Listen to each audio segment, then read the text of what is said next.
Hello and good evening to people in India. Good morning to the people in the US and other parts and the eastern part, western part of the world. Um, just wanted to be sure that all of us are able to hear what I'm saying. Can you confirm, Shilpa?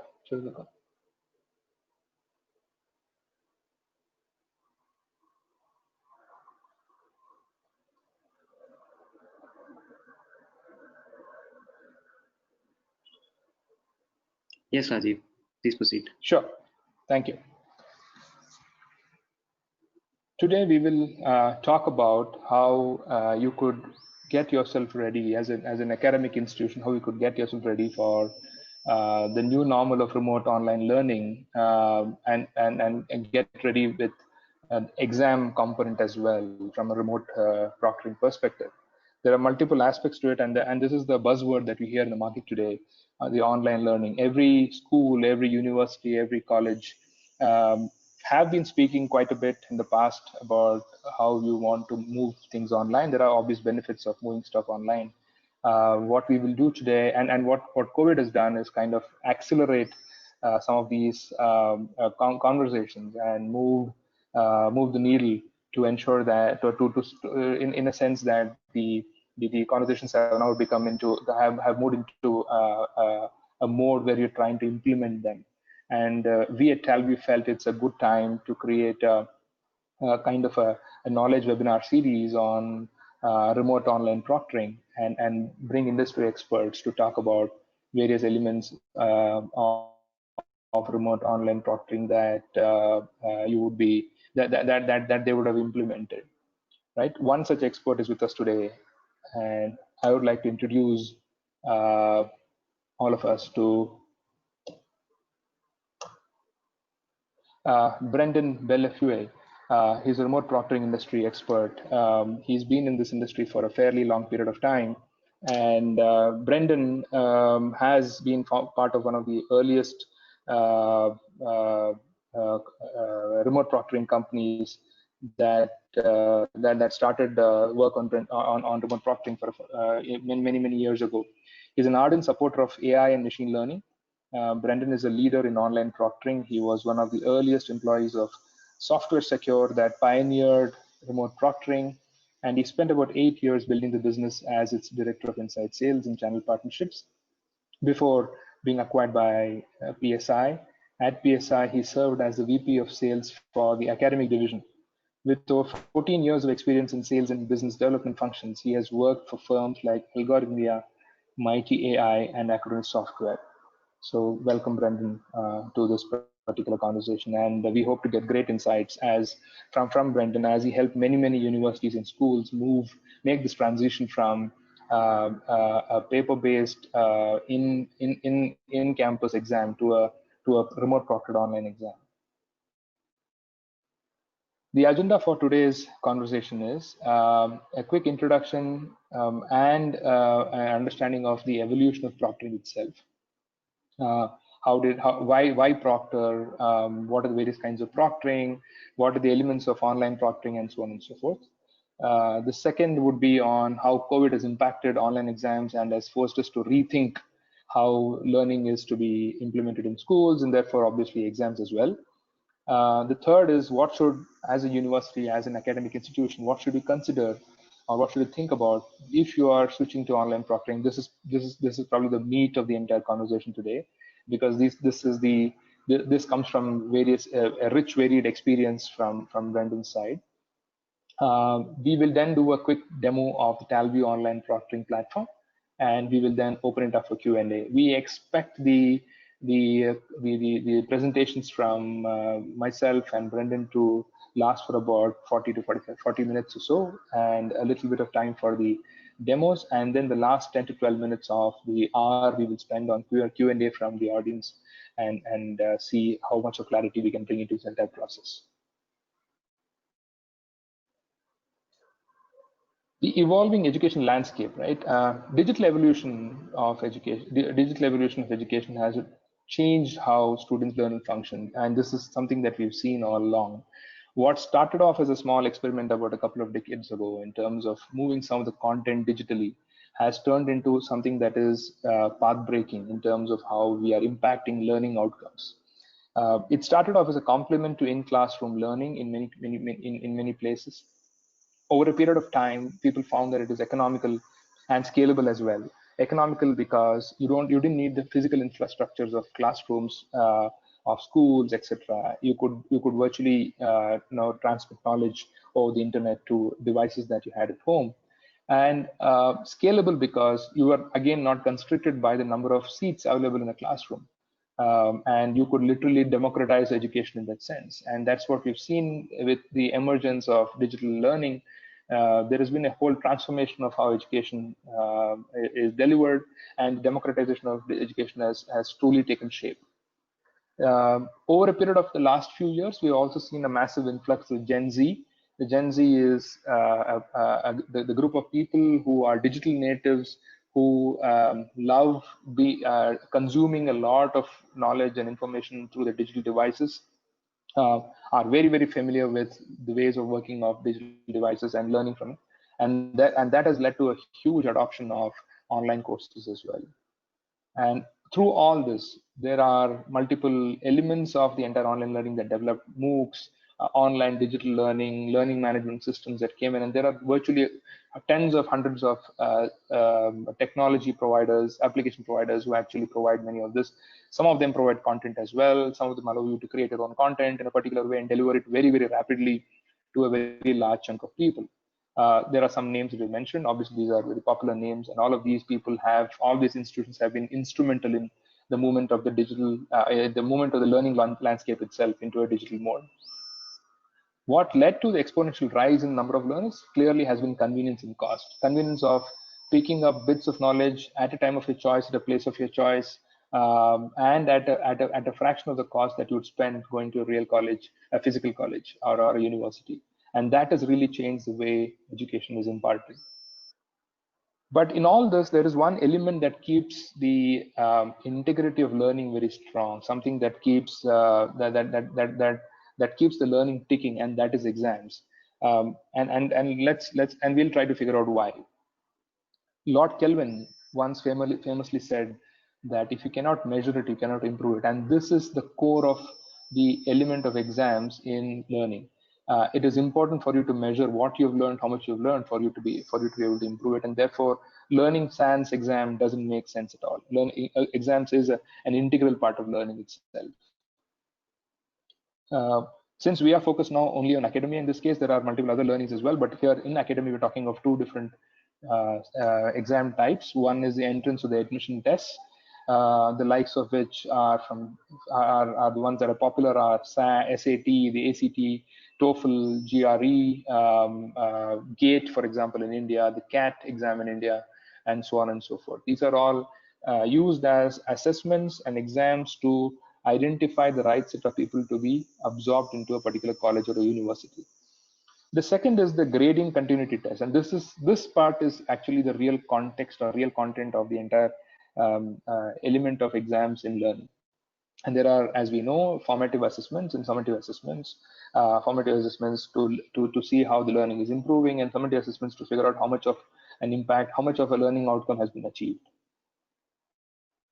Multiple formats have been tried, from paper-based descriptive long formats to multiple choice exams with the ability to turn around scores fast, with the ability to do a lot of analytics around it to kind of understand the statistics of how learning is improving, to the slightly more newer forms of exams, the open book and the take-home exams, where the challenge of the questions itself is in a form that the test taker can literally access any tome of information available, and you need to be able to prioritize, identify the right set of information, and interpret that to create the right response to the question. So in the open book and take-home exams, as we all know, the ability to create the right kind of assessment content is key, and that's the most important aspect of that.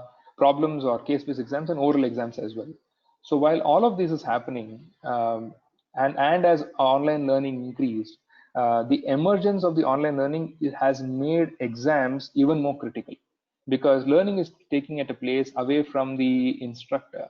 The instructor is not in direct touch or direct contact with the students, and therefore the only way the instructor can figure out whether the learning has really happened or is progressively happening is through exams, and that's where the criticality of exams comes in. While all of this is happening, there's online exams happening, there are multiple exams happening all along, even in the pre-digital days, as you can see from some press clippings that we've kind of assembled here, that people have always, I wouldn't say people, I wouldn't generalize it as people, but there are always elements that have tried to cheat in exams, and there are reasons for it, and we'll go into a little bit of detail, and thereby why proctoring, as the establishing the case for proctoring itself, right? And this has nothing to do with online learning. It's existed before the online days as well, and there are n number of cases where cheating has been found. Because of all this, proctoring then becomes an integral part of exams. Exams is an integral part of learning, and now proctoring is an integral part of exams as well. The reason for that is that more often than not, or very commonly, there is always an outcome to an exam that can impact something. It could be a grade, it could be a job availability, it could be a promotion in a job, it could be anything. And that's the reason there is a stake for the exam itself, stake in the result itself.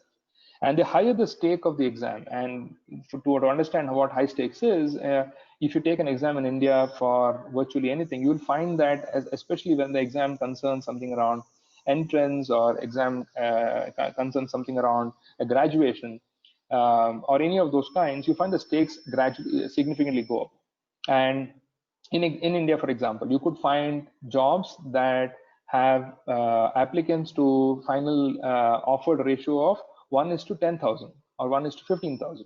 So it is as high stakes as that. And when that happens, it sometimes is human nature to try and cheat, because you want that end outcome to be yours. And that is where this entire thing about proctoring comes in. And without proctoring, there is no validity for the result itself. The result validity is dependent on the proctoring itself. So proctoring itself, if you would have seen, has moved, and we will speak a little bit about it in the next slides in terms of how proctoring has moved. And proctoring is not a concept that's coming because of online learning. It's got accentuated by online learning, but proctoring has always been an integral part of the exam process itself.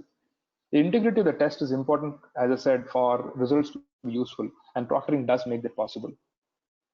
But typically what we'd have learned is about, what we'd have seen is about human proctors, right? Is human proctoring the best way though? There are multiple elements. Proctoring is a job that requires repetitive and extreme attention and extreme focus on the same task. So if you're walking around in a around benches or desks where students taking exams, you have to constantly look for just one thing. And most exams typically are 2 to 3 hours long, and expecting a human to have the complete focus for those 3 hours just doing that and nothing else is difficult, and that often leads to human fatigue. It also can result in a halo effect, where you've got a positive incident or something that happened in the morning just before the examination, and that kind of weaves into the overview of the exam. Or in the first 1 hour of the exam, you haven't found anyone trying to do absolutely anything, and then you kind of let your guard down. And that is possible as well. Or it could be the opposite. If something really happened in the first half an hour, then everything else looks suspicious, although many of the cases might be genuinely not students are not necessarily trying to cheat. And most importantly, the last thing, when you try to do proctoring in a non-video or a non-online way, is that you don't have reviewable and convincing proof that you can then use to convert. Then you can use as either a proof that you can provide to the student or an authority. It's ultimately, it ends up being the proctor's word against the student's word, and that sometimes can lead to unnecessary conflict. Let's look a little bit about the evolution of proctoring itself. Traditional proctoring is in-class supervision of pen paper exams. That's how proctoring started. Advances in technology led to online proctoring with major benefits of delivery, cost, logistics, and speed. All of these are self-explanatory. Delivery being the fact that you could virtually deliver proctoring without any physical classrooms, without necessarily having all the scheduling infrastructure in place, much lower costs, logistics being much lesser, and so on and so forth, and obviously the speed. even when with online proctoring, what started off initially is an in-campus online proctoring, where you might be typically a library or a computer lab was the testing infrastructure, and the student had to go into the lab and test.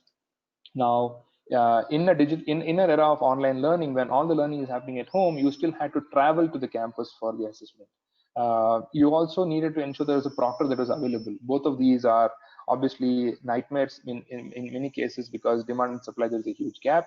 Availability to the right proctor, in many cases it's a librarian who could be the proctor. It could be the computer science technical department person who is a proctor, and in all these cases they are not necessarily trained to be proctors, and that by itself was an issue. Then uh, came the third-party physical test centers. Proctoring then became a specific business. There are companies that set up third-party physical test centers, which with the specific test infrastructure, trained proctors, and so on and so forth. But the issues around scheduling, issues around supply constraints, sometimes you have to wait for weeks to get a slot in a particular place. Your proctoring center for a particular exam was miles away or kilometers away, and you had to travel there. All of that became a problem that people began to face. And the last advanced element that's come in is a fully remote online proctoring, which is obviously have massive advantages to all stakeholders, um, significantly increased flexibility, cost becomes super low compared to a live proctoring scenario, because a machine is proctoring you, and a great amount of standardization experience from a proctoring perspective for the student. All of you don't have to worry about one proctor being fair to you, unfair to you, stricter than others, and so on and so forth, because the machine treats you exactly the same way, irrespective of whoever you are. And we strongly believe that the automated proctoring can soon be the standard way of life for any testing scenario. And we'll talk a little bit more about it as we go along. But are they secure enough? The question that comes to, I'm sure, is coming to many of your mind is that, hey, we've trusted so far. There was a human element. We trusted that human to make the judgment on our behalf. But as we move into online proctoring, and if it's a machine that's going to proctor, are they secure enough? Is there enough proof that proctored exams are more secure than an unproctored one, or an auto-proctored exam is more secure than a live proctored one, so on and so forth? To do why is it important for proctoring, and just continuing the same conversation a little more, is that proctoring avoids three major pitfalls in exams. One is cheating in exam, that someone is trying to get an unfair advantage in the exam scenario itself, by either looking for using other materials, looking into someone else's responses, and so on and so forth. Second is content theft. The amount of effort that goes into curating a question, an item bank, is so significant, is so much high, it's so expensive as well, that you would want to prevent content theft to the maximum possible. And content theft is a real danger that happens in all exams, and more so in a kind of a remote proctored exam, and you need to have enough measures in place to prevent that.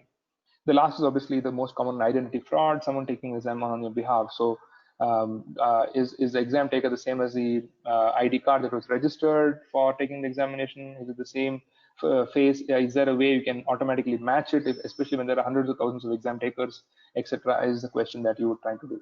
And these are the answers that advanced online proctoring systems, these are the questions that advanced online proctoring systems actually provide. Technology and advances in AI, and there is a huge element of AI that will come into the entire proctoring space, and I think that will help minimize the risks that I spoke about in the previous slide effectively. And online proctoring is very cost effective and efficient, which basically means that you could scale up and scale down within a jiffy, and you could afford to have a much higher number of exams compared to what you're doing now for the same course, which also means that there is continuous measurement and continuous learning. Proctoring online does not mean that you have to compromise on test security and results integrity, and automated and online proctoring actually helps us do that. There are types of, then we move to types of online proctoring. There are four types broadly classified. There are other types as well. For example, like image proctoring, which necessarily is not has not been proven to be very effective. So let's talk of four types of proctoring, all of which has some element of video in it. Live proctoring, recorded proctoring, record and review based proctoring, automated proctoring, and hybrid proctoring. And we will talk about these four a little bit in the next slide, and then move to some more critical elements of what you need to do to move your entire proctoring process online. There are three determinants: exam stakes, how high is it, a very high stake examination or is it a medium stake examination? The scale at which you want. There are certain types of proctoring that lend itself well to high volume, high scale, and others that don't do as much. And obviously the cost element. You don't want the cost to be an overwhelming element of the entire exam process itself. The fact that tech is being used and there are multiple variants also provides all the options to universities or faculties to take decisions based on all these determinants. Live proctoring. In live proctoring, what is essentially a replica of a physical proctoring scenario, except that in this case, the proctor is not physically present in the location of the test taker. There is a live stream of the entire test taker's environment. The test taker's screen is being made available to a proctor that is viewing all this live as we go along. Interventions is easy, just like in a physical exam. There is a chat option that will come up. The proctor then just kind of converses with the candidate and says, hey, this is not allowed, this is allowed, etc., and takes appropriate actions, which could potentially include things like termination or suspension of the exam itself. The problem, or I wouldn't call it a problem, but probably a negative element of it is the fact that there is a good element of human judgment still involved. In most of the live proctoring cases, except for the ones where the exam fee itself is so high, where you can afford one-to-one proctoring, in most of the live proctoring cases, it's one-to-many. And for one person to view 10 to 12 screens at the same time and not have an element of judgment in terms of which of these screens they should focus more on is a difficult thing to do, and therefore the element of human judgment comes in. And human judgment, again, as I spoke about in the past, there is a halo effect, repetitive effect, all of those things continue to impact live proctoring as well. It's not scalable easily because it takes a good amount of effort to identify the right kind of people to proctor, train them, their availability, and so on and so forth. And lastly, a function of all of this is the fact that live proctoring is expensive because there is a human that has to proctor that particular exam. The next is recorded review proctoring. This is typically used for a medium stake kind of an assessment, like a midterm kind of an assessment. The recorded video view of the candidate takes up the assessment. The entire process is recorded. There is no action happening from proctoring perspective during the course of the exam. All the action is done post facto. There is no schedule constraints because you don't have to wait for a proctor to be available. It is rapidly scalable. It is less expensive than live, but the biggest negative fallout is that there is no immediate action. So if someone were to do, if someone is trying to steal content or there's a large amount of impersonation happening, etc., you are then dependent on the review to come in later. But there's no immediate action that's happening during the exam itself, and this is primarily impacting situations where content security is an important element of the entire exam process. The third type of proctoring that is spoken about is completely automated proctoring. Currently, it's used for low and mid stakes, but it has a potential to get into high stake proctoring, high stake assessments as well. Extremely high scalability. There is no human involvement at all. It is less intrusive because there is no human that's watching you. There are elements that there are lots of reports that have come in which says that some of the proctoring, live proctoring, can be intrusive, etc. The auto proctoring takes care of it. It is low cost. It is unbiased because there's human judgment there. But the negative fallout here again is that there is a post facto review that is needed, especially of the cases. And there are some service providers that can provide you an integrity score at the end of the examination, and using the integrity score, then you can decide to review only those videos of those candidates. But that also means that there is a post facto review needed, and that could hold up the result declaration to some extent. The last one that I think we think is something that will become the norm soon in the immediate future, but then ultimately move to automated, is the hybrid proctoring, where you are combining elements of automated and live. The proctor pops in or comes in only when the AI-based automated proctoring kind of flags an incident. So it's up to the student to ensure that he or she remains completely true to the rules that have been set for proctoring itself, for the exam itself, and a proctor would pop in and potentially all those questions around intrusion would come in only if there is a flag that gets activated. It is more scalable than live because a single proctor can view more candidates at the same time, because the only viewing that's happening is based on flags, and obviously better economics as well. Now let's look at, now that we've studied all these things, and these have been in place for the last few years, and people are adopting various elements of these proctoring as they go along in the digital education journey. But what COVID-19 has done is kind of accelerated. It's created a catalysis of sorts of how some of these decisions are now being driven in this space. The pandemic has impacted schools and colleges. Schools have been closed, colleges have been closed. Learning has still happened because many universities either already had an LMS or imparted some of it through some of the other video interaction tools. Conducting exams was still an issue. And just if you just look at the numbers that are number of students attending colleges and schools in fall 2020, it's a staggering number. And if these set of people need to have some outcome of their learning, exams are mandatory, and the only way to hold exams at this point of time seems to be in a remote fashion. So the question about remote proctoring is not more about if it will happen or when it will happen. It's more about how to do it now. And that is why we've got Brendan as an expert to take you through that conversation. What we believe in the post-pandemic is the new normal that will get impacted is that the forced shift that universities and academics have seen in terms of moving their exams remote and online is now here to dominate. It's going to stay there. Online learning will become the de facto dominant way of learning. Online remote proctored exams will be the de facto way of doing exams as well. And it is here to stay because it just doesn't provide a solution to the COVID created problems, but for a student, it's much more convenient. You don't have to travel to a test center, the logistics of it all, the flexibility of how you can take up the examination, the scheduling issues, etc. All of those goes out of the window. Much better exam performance. This is arguably debatable, but you're talking about candidates being in the comfort of their a comfortable area inside their home, and therefore possibly better exam performance. Also, the fact that exams can potentially at some point be scheduled anytime, anywhere, anytime, gives the ability for the candidate to decide when he or she is completely ready to take up an examination. That will definitely lead to better exam performance. And it is disability sensitive. There are situations where people have to travel long distances to go to an exam center, and if you're disabled, that becomes an issue as well.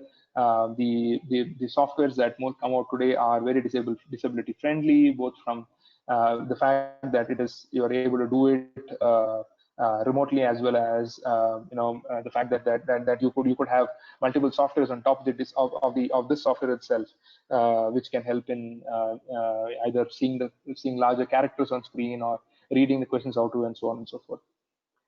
Faculty obviously can focus on teaching, and the test deployment can happen at will. Universities, faster scaling, you can deploy your exams and learning much more faster anytime, anywhere. Lesser costs and more options to students and candidate experience. So I've probably taken a little more time than I should have, taking you through the entire journey of how proctoring has evolved.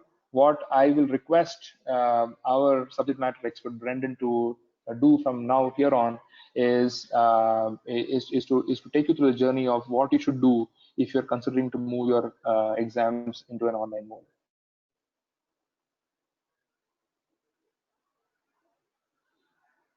Thanks, Rajiv. If you can make me presenter, I'll go ahead and share my screen. Yes, I'm doing it right away. Here you go. So if someone could just let me know if that works. I shared it, so it should be coming through. Yes, it's working. It's fine. Okay, excellent. All right, so what we're going to run through here is, after going through the implementation of online proctoring with roughly 100 or so institutions, there's a number of questions that come up very consistently that just about everybody asks. And there are also some questions that should come up that they don't ask. So we wanted to put some of those on the table for everybody today, so that if you do decide to make this transition, you're more prepared. And the first question that may seem pretty obvious as you make the transition is, do your students have the tech? Do they have the technology to be able to support these online proctoring platforms? So the most common question we get is speed, availability of a webcam, and what operating system that they have. So it's worth taking a look at oftentimes an LMS or other technologies the school has can produce information on what type of machines students have.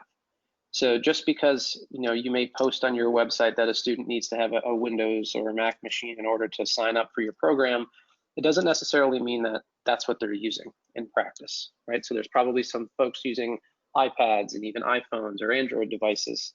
So to get a feel for what types of machines your student population is leveraging, it allows you to make a decision on which provider can support those devices. So that's a big part of it. There's a tremendous amount of questions, as you might expect, around who's doing the proctoring. And this is particularly important and gets a lot more scrutiny in the live proctoring or the hybrid type of world. So what the institutions are after is, how are these people being selected for this role? What are the qualifications? So how does somebody become a proctor? And then what does the training look like? So is there a formal training process, or are people just getting hired and kind of thrown right into the job? What we have seen as successful proctoring providers are being able to provide detailed information on how these individuals are hired, other things like background checks that are being run, and then what does that formal training process look like? Are they going and sitting with a qualified proctor for a week or 2 weeks? Is there some type of test that they need to pass before they're allowed to actually look at real student videos? So being able to formalize and communicate that process is really important. The proctoring ratio is also a big question. So this is particularly important in the live proctoring world. The automated technologies, the AI, they're making the ratio a little bit less important, I think, because they're able to help an individual scale. But in the traditional live proctoring world, the question becomes, how many people can one person watch? Anywhere from 16 or so to 32 seems to be about the number that proctoring providers are targeting. Obviously it's pretty challenging to look at 32 different students at the same time, particularly when each of them has 2 views, right? So a proctor has to look at the webcam as well as the recording of the screen. So you take the number of students and you really double it. That's the number of screens someone's watching. That can be pretty challenging.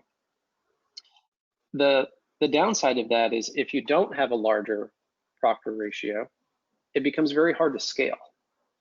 So if everybody had unlimited money, the proctor to student ratio would be 1-to-1, right? I think everyone would probably agree that would be the most secure, but it's also essentially impossible, right? You may have 1,000, 2,000 students sitting down at the same time to take the midterm or final. At larger institutions, we would have 10, 20, 30,000 students come in over the weekend to take a test. So it's not very realistic for a provider to have a staff of 8,000, 10,000, 20,000 proctors. So just beware of whether or not a truly live proctoring without any tech enabled is able to scale to the numbers you may need. There's also a lot that can be done as far as adding additional security outside of just pure proctoring. So what can you do as far as test design that makes the exam just more secure to start with? And a lot of that boils down to question security. So, if you have a large question bank, and Roger, you mentioned they can be expensive, but if you do have one and you're able to offer different questions to different students, then the value of each question is diminished. Whereas if you have an exam with 10 questions and everyone receives all the same 10, the value of stealing one of those becomes significantly higher. So there are ways you can design your exams for the online world that make them safer by default outside of the actual proctoring piece.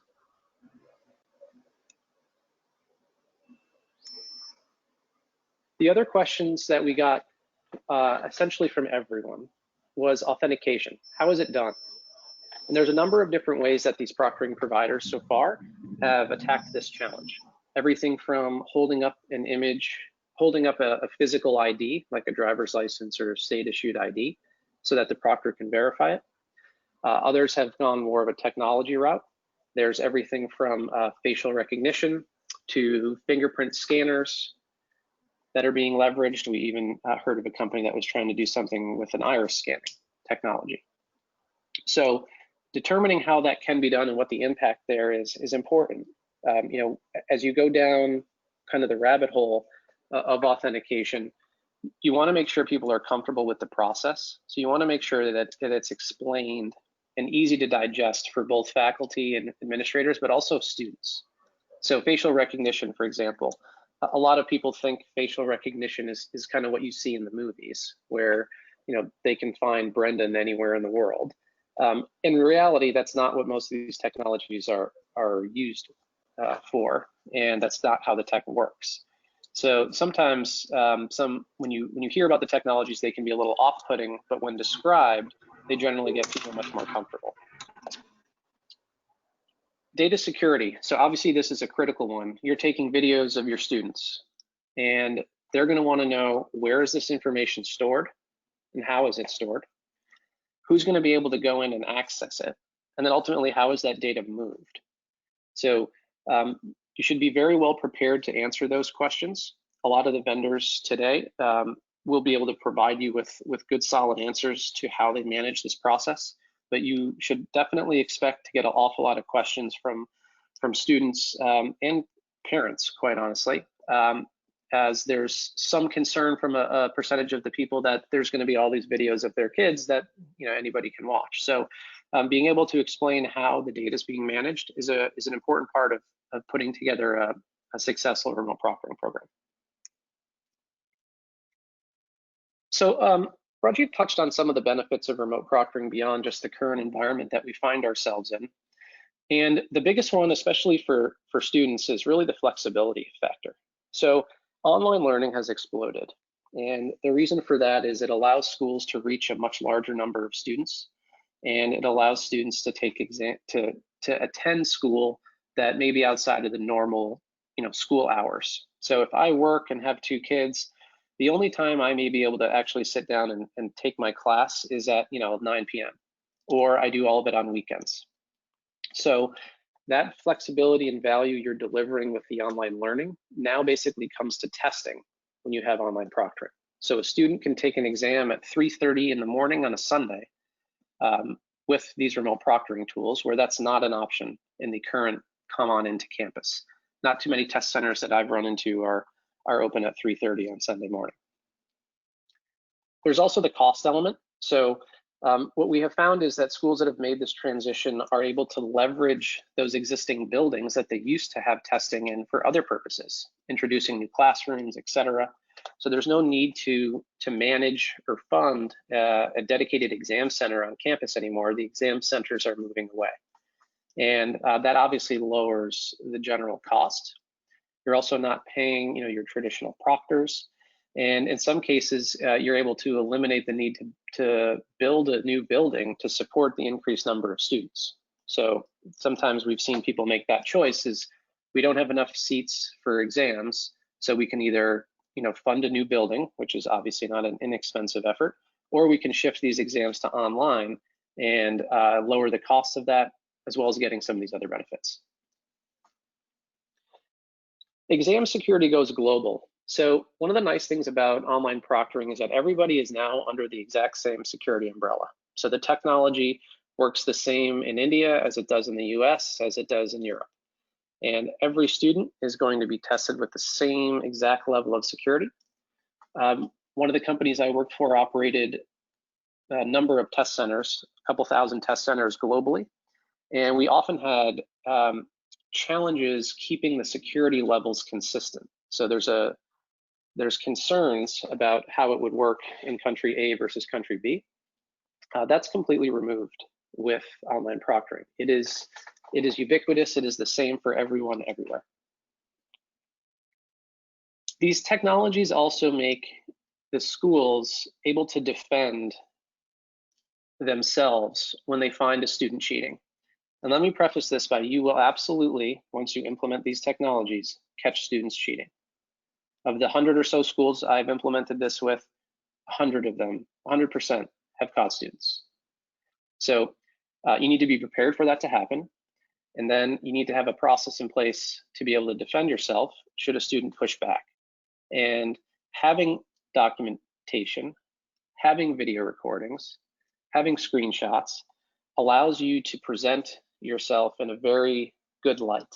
So you're not just giving somebody a 0 on their exam because a proctor said they did something wrong. You can prove it. So that's particularly important in the US, where oftentimes, students and students' parents are getting lawyers involved in the case of being caught cheating. So the more defensible that you are in, the better position that the school is in. So to talk a little bit about how to make the transition from classroom to remote. So there's a number of steps in this process. And the most important one is communication. So being able to succinctly and clearly describe to students, teachers, and admins what's happening is critical. This is probably the biggest breakdown that we've seen when schools try to implement these changes. This is a big change for a student. Exams are one of the largest and most focused areas of online education and traditional education. It's ultimately how you're graded. Can you get to the next level? Do you pass the class? Often that all boils down to the exam. So there's a lot of anxiety around exams in general, and changes to those need to be made intelligently. So the more that you can describe to these folks what's coming and why, that makes the transition an awful lot easier. Now, there's been a number of schools that have done this, so there's a lot of information out there that's public and published that you can take a look at. But ultimately, this is a humongous part about the success of any program. We've seen schools that simply said, hey, we're making this change. Everyone's going to take their exams online from now on, and it starts in September. And that does not go over well with any of these different groups. So being able to explain the why of its coming and then the benefits to it, that makes for a much more digestible transition. The other question that you're going to absolutely expect, and you will get, is the economic side. So how is it going to be paid for? And there's a couple different ways schools have managed this process. The student pay model, where before your exam, a student enters a credit card or debit card number, and they pay their X amount of dollars for the proctoring. That typically happens before each and every assessment. Or sometimes the students can buy bundles. So you can buy, if you know you need to take 4 exams at the end of the semester, you can kind of buy 4 at once.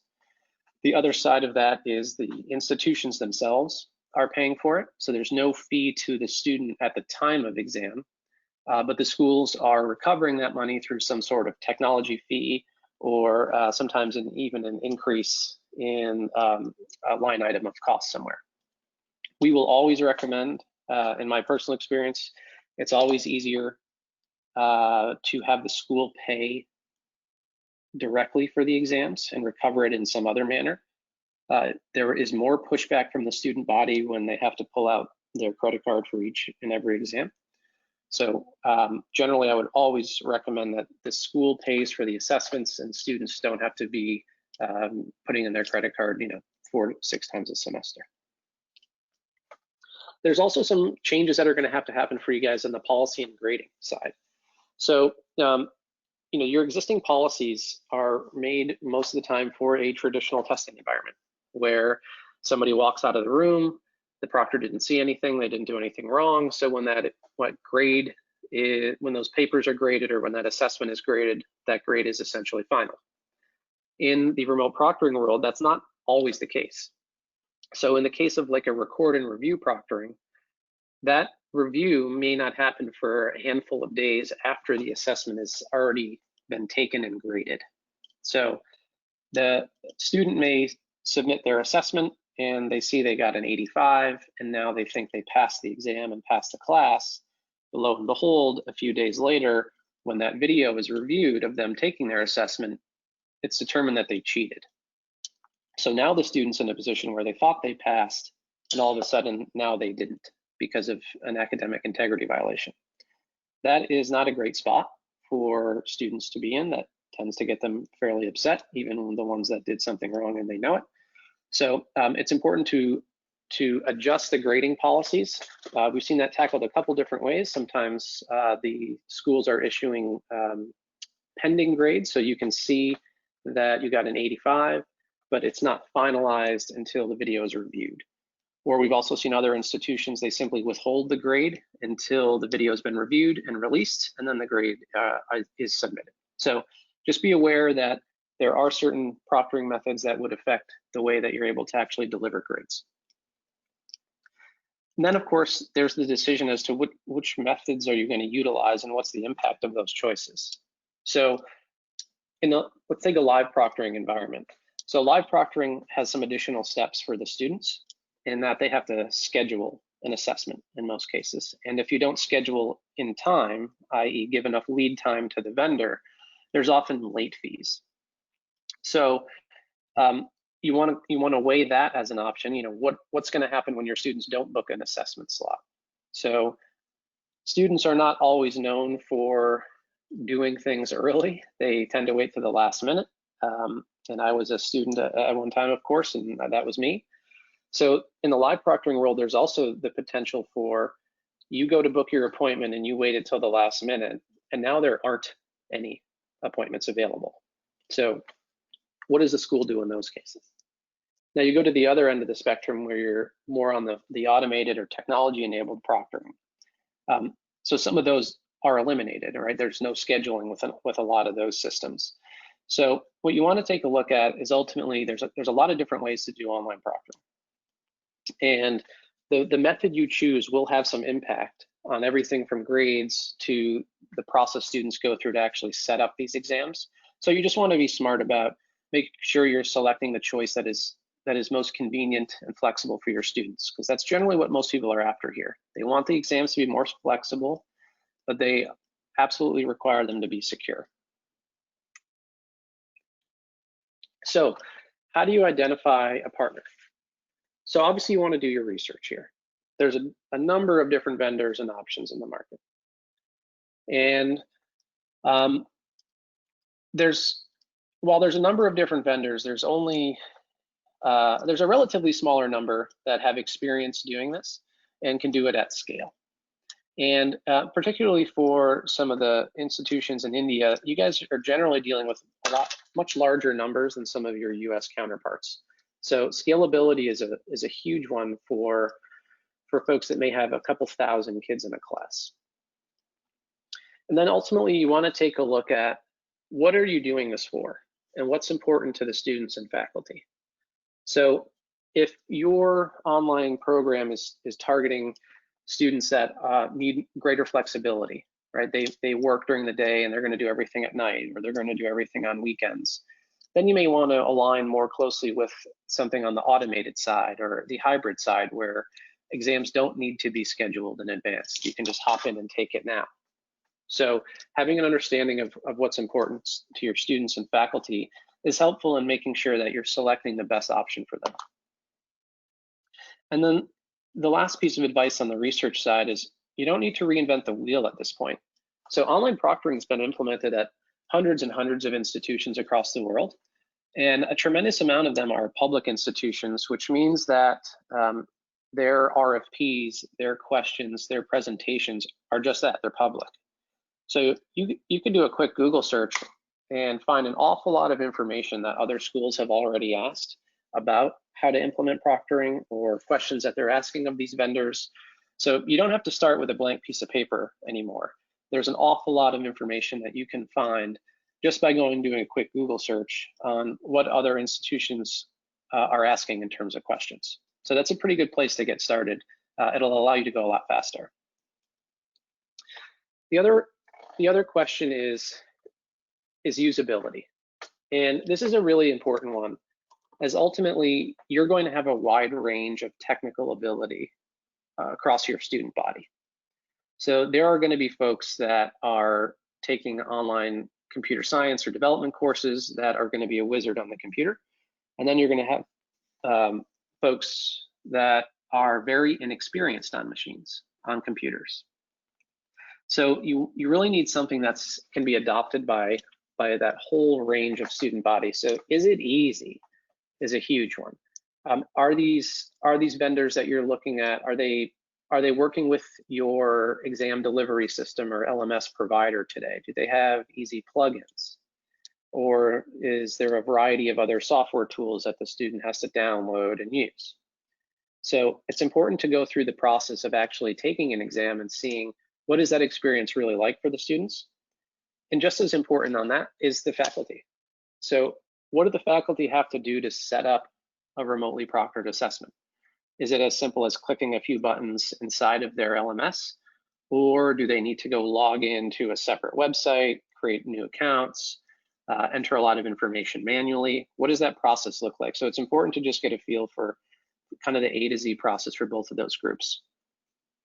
And then ultimately, is your partner set up to help you succeed?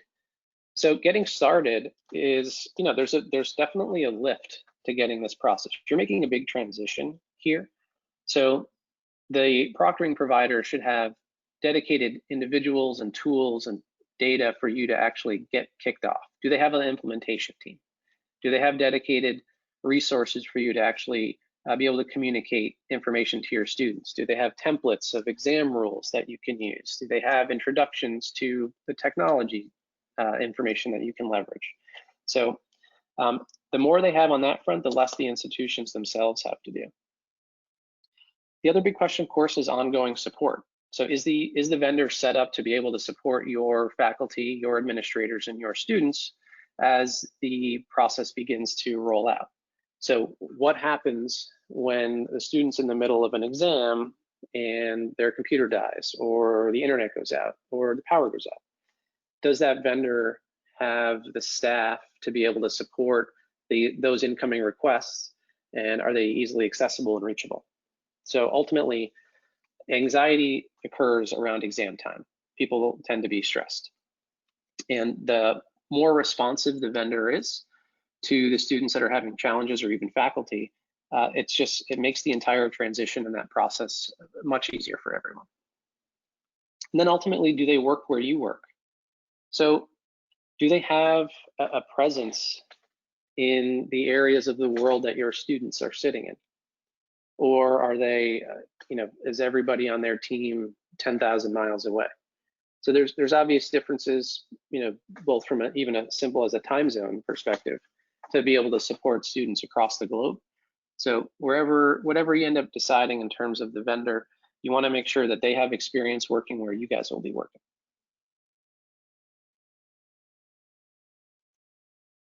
So Rajiv, I can shoot this back over to you to wrap it up here.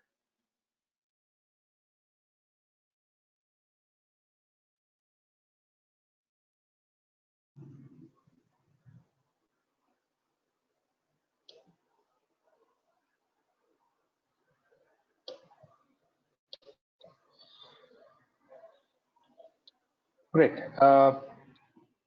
As we go along, let me just kind of wrap this entire conversation up with one final slide from my side. We believe that the online software industry, for examination software industry, will see an immediate growth of at least 150% in the next few years. Proctoring alone is estimated to be a $15 billion business in the next 3 years. So that means that's the momentum that is there towards moving online and remote proctoring. And not surprisingly so, because the benefits that are there far exceed the immediate response to the COVID situation. Second, there is a good opportunity for colleges and universities to maximize spread of learning without any hindrance of saying, hey, I can add hundreds of students through my online learning module, but because I need to get them to my campus to test them, or I need to move them to a physical test center to kind of test them, will I be limited in terms of the number of students that I can onboard? Remote proctoring makes that completely an irrelevant question. You can virtually make it unlimited. In the immediate term, we believe that because people are just coming to terms with this entire online proctoring, the transition will be more to an exact replica of what goes on in a physical center, and I spoke about a little earlier, is a live proctoring situation, right? And in some cases where cost becomes an issue and people are convinced about a little more about the AI technology, hybrid proctoring could be the main thing for the high-stake exams. But with further improvements in AI, as it is, AI is fairly advanced in terms of providing a great experience. But with further experience improvements, in case of, especially in things like the false positives that I spoke about, if those can get reduced, then auto proctoring will be the only move for all exams, because it kind of ensures that it is truly scalable anytime, anywhere exams, which blends well with the philosophy of online learning. Over the medium to long term, what this will also lead to from an assessment perspective, not so much from a proctoring perspective, is change in the format of assessments. Instead of having 1 or 2 large assessments during the term, you might have virtually assessments every single day or at the end of every topic. You might be able to do this, which will further result in a continuous and automated assessment for the students, which basically means that there is a continuous evaluation of learning, and therefore definite improvement in learning outcomes as well. And lastly, before I close, this will truly democratize exams in the way we've never seen before, because we're talking of a student potentially being able to decide when he or she is ready to take up an assessment within a predetermined window and taking it up. I've completed a topic, I'm confident about it, I immediately schedule an assessment of my own. There's an automated system that takes over, creates the assessment, provides it to me, it's being auto-proctored, and it is possibly even getting auto-graded at a later point of time, depending on what kind of exam format. And bingo, you have a system which makes learning and assessment go hand in hand and continuous almost on a daily basis. So this is where we see the entire proctoring story going, and I think it's a situation where we're talking about it's definitely not an if or a when as far as proctoring is concerned. It is definitely now for sure, and how do you go about doing it is critical, and that's what we try to cover in the presentation as we went along.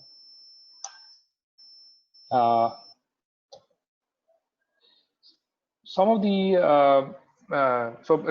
just last maybe a minute or so on Talview. Talview is a platform that has been used by various educational institutions. We have the number of people that are confidently using us includes the likes of Eastern Washington University, Lido Learning, DigiPen, XLRI, PITSCO, NITI, Mirios, and so on and so forth. All of them have used us with great amount of confidence in how our solution blends and fits into their requirement. And each of these are specific use cases of how proctoring actually helped them meet their problem, either of scale or automation or cost.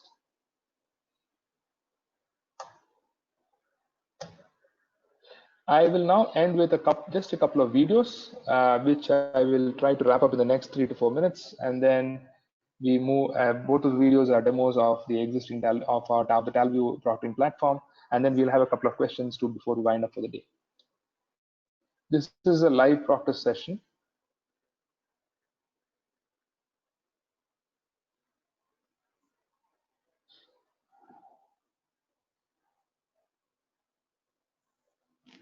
So the proctor and the candidate is coming in.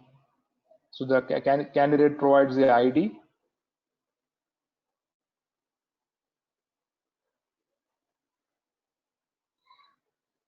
So there's a 360-degree scan.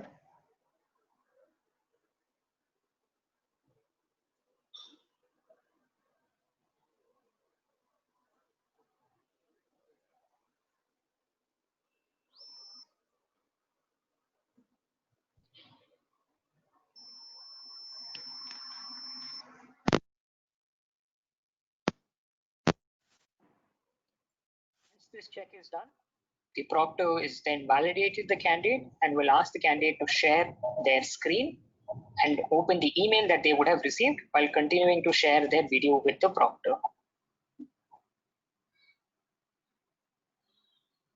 The candidate is now flashing the email that they have received, and the proctor is continuously able to see the candidate as well in the bottom right corner. Now the candidate will have to click on the assessment link, and the proctor at this point would share the verification code with the candidate for his assessment via chat option.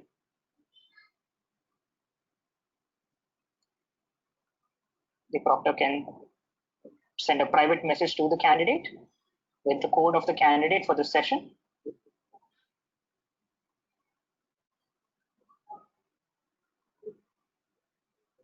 The code is only shared with the proctor post validation that this is the candidate who is supposed to take the test and a successful environment surrounding check. Candidate will then paste the verification code and move into the assessment engine. He would go through the initial steps where the ProView would launch, which is the automated cognitive proctoring. The proctoring does a quick environment check of its own and does the first step, which is the face capture. After the face capture, it will do the next biometric scan, which will be the voice capture for the candidate. My password is not your business. The candidate is asked to record this phrase 3 times. My password is not your business. And the third attempt by the candidate. Once all the voice samples are successfully uploaded, the next would be an ID, where the candidate can either flash a recent ID proof or any ID which captures the face of the candidate as well.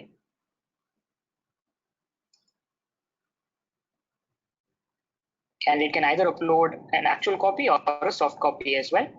Once the pre-flight checks of the proctoring are done, the system will then launch and the candidate will be monitored by the proctoring engine as well. Candidate would fill in some basic details and move into the assessment engine. Some guidelines for the candidate to understand the workflow. And he is now moved into the test process. So in this case, we can see that the proctor is able to view the candidate screen and also the candidate's surroundings. The candidate is trying to navigate away from the assessment screen, which is flagged to a proctor as well as on the screen of the candidate. The candidate is going to try to copy paste text, which is also flagged on the screen of the candidate as well as the proctor can see it. The candidate is now moved out of the test window. The proctor can see that there is no candidate who is present there and he is returned. So all the activities that a candidate does on the screen as well as in the surroundings would be captured not only by the proctor, the automated cognitive proctoring, but also the session which is being recorded. The proctor can now view the candidate move through the different questions that are assigned to him.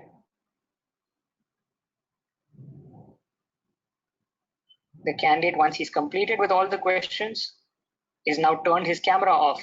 So the proctor can also see this at their end. The camera has been turned off. The system would continue to record this as well, and the proctor would also be able to see these activities. Candidate, once he's done with all the answers, can choose to submit. The proctoring data would upload and the candidate would be led to the completion screen. Candidate can provide their feedback of the session. Once this is done, they can submit their rating and move out of the assessment window, and the proctor session is completed. Thank you for watching. Great. So as you would have seen, and I wouldn't take the second video is not too different from the first one. It just shows the automated proctoring that takes place. That part of it is already shown in this first video. So, and given the paucity of time, I'd probably move to taking some questions from the audience. We've got a bunch of questions already, and I think I would request Brendan to respond to that. The first question, Brendan, is I am from a university that has always done paper-based exams, and there's a lot of pressure now, given the COVID situation, to move to a completely online mode. I'm completely confused in terms of what should my next steps be. Could you kindly guide me on that? Sure. So there's essentially one additional layer in the process if you're going from paper-based exams all the way to online proctoring. So there's kind of 2 steps there. And the first is you need a delivery system, an electronic delivery system.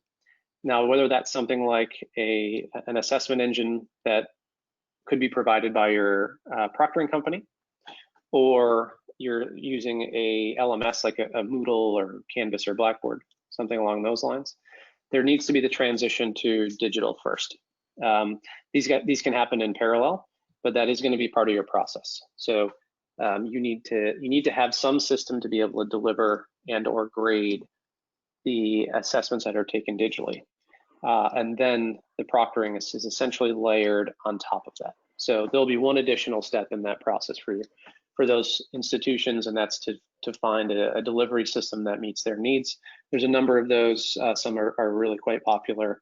As I mentioned, a number of the proctoring vendors will be able to fill that gap for you as well if needed. Great. That's a great first step for someone wanting to move from paper. Just one final question that we will take is, you spoke about how you can make the videos defensible. Have you come across many cases where this has actually been done and where the videos were accepted by the authorities as final proof, or is there a gray area there as well? Yeah, so we've definitely seen a number of cases that have kind of gone to the video, as we'll call it. So despite being sometimes extraordinarily obvious that the student has cheated, the students will push back and kind of say, no, I wasn't, I didn't do anything wrong. And then at times, particularly in the US, parents get involved, and we've seen schools, most of the schools have a pretty formal process for grade arbitration.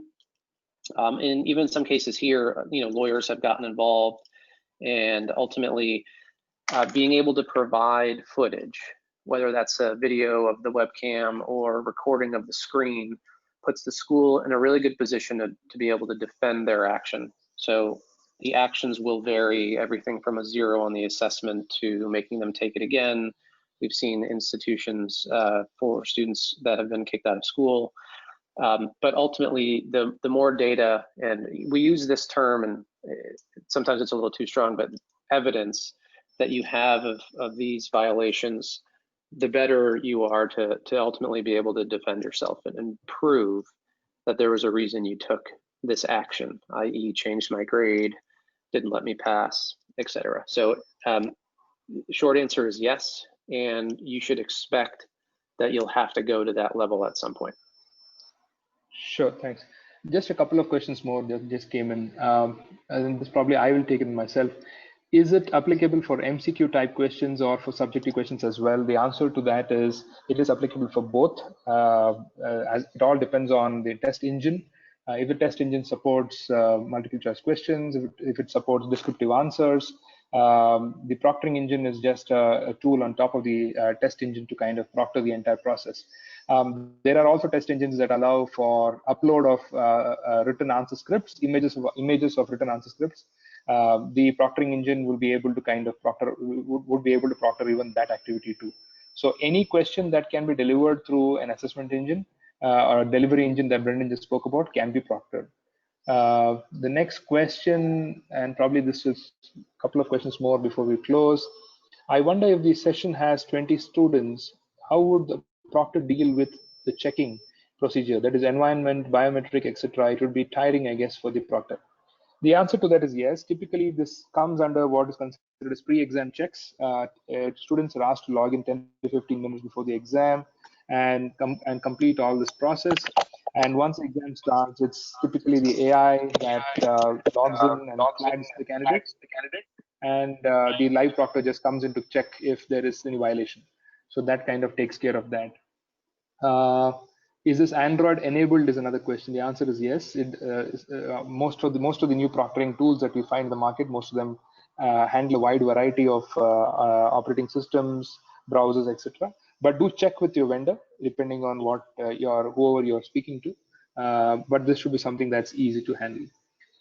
Do we need continuous internet connectivity throughout the exam? The answer to that is yes, especially if you're using live proctoring, because you're talking of a proctor being on the other side of the pipe, watching the entire candidate's test experience and using it for creating a proctoring report.